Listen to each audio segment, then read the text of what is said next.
In 2010, 4 Wharton MBA students launched an eyewear company from a dorm room.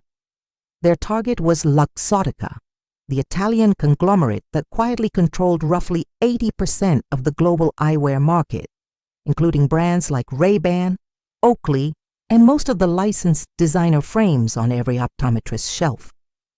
Luxottica also owned Lens Crafters and Sunglass Hut and the vision insurance company iMed. Hustler's Library. The founders of Warby Parker had identified something that most consumers had never explicitly articulated. Prescription glasses, a medical necessity for hundreds of millions of people, had been artificially expensive for decades.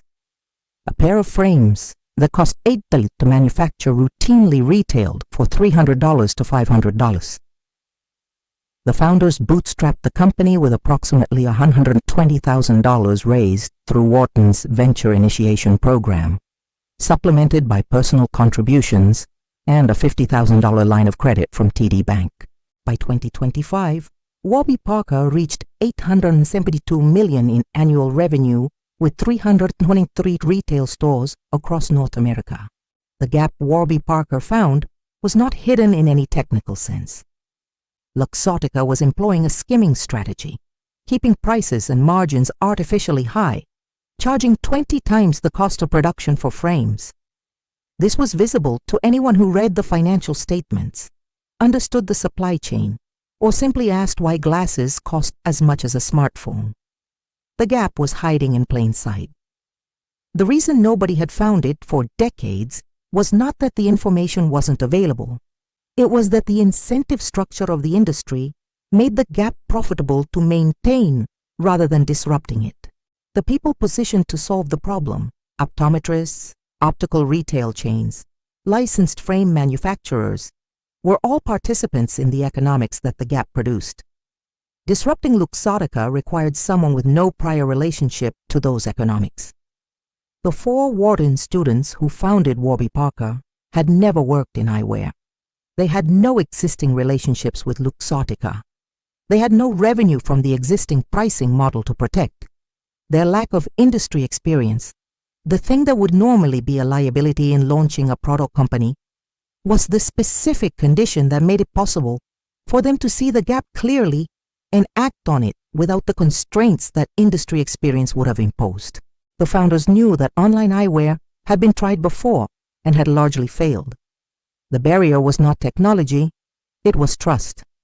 People were not willing to spend money on glasses they couldn't try on first. This is the specific analytical move that distinguishes Warby Parker from the prior attempts at online eyewear.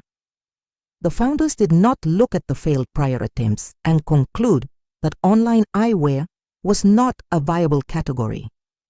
They looked at the failed prior attempts and asked why they had failed, and identified a specific addressable reason.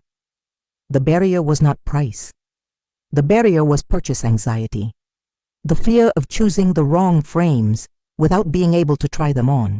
Warby Parker's central insight was that the friction in eyewear purchasing was not just about price, it was about risk. Customers feared making the wrong choice. They feared buying frames that didn't fit their face. They feared committing $400 to something they hadn't tried on. The solution was not to compete on price alone. It was to systematically eliminate every source of purchase anxiety.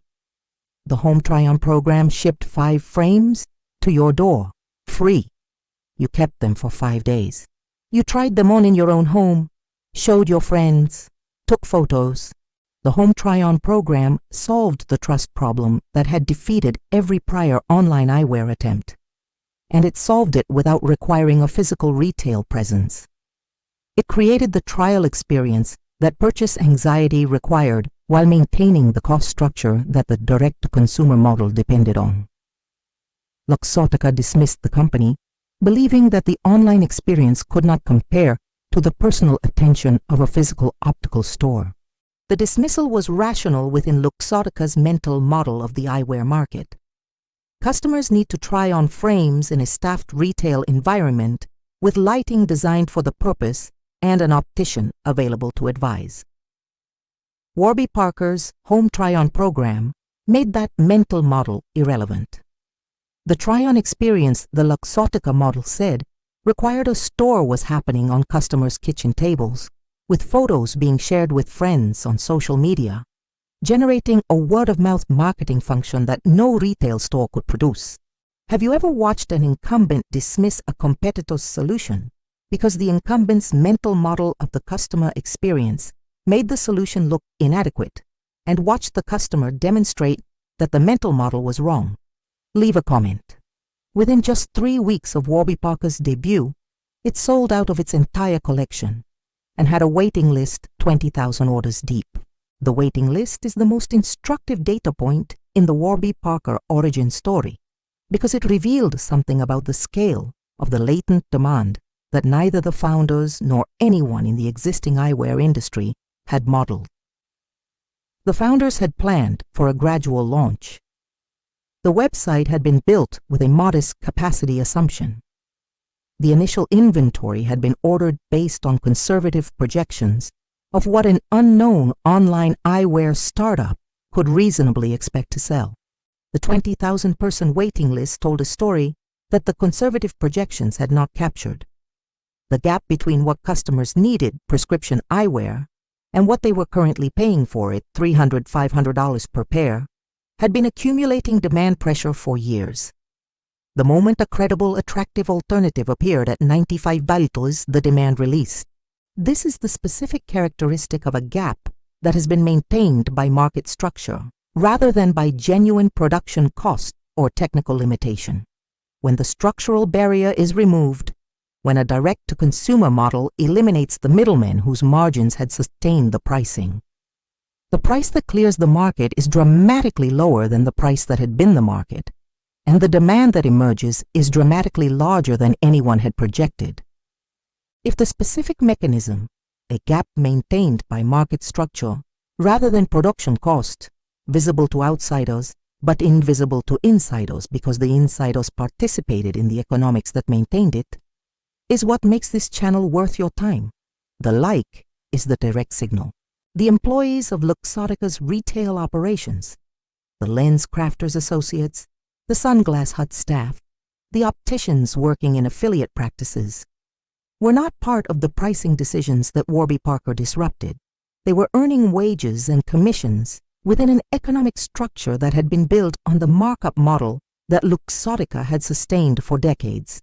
The disruption of that model, the arrival of a competitor offering a comparable product at a fraction of the price, affected those employees in specific ways that the Warby Parker origin story almost never discusses.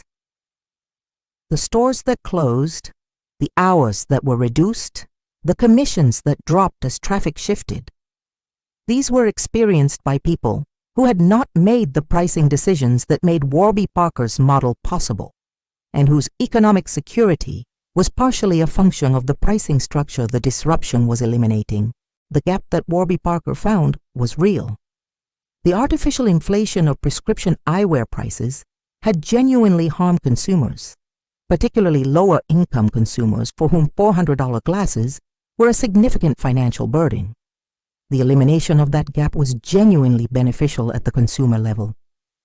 The distribution of the benefits and the costs of that elimination was not uniform across the people who participated in the existing market.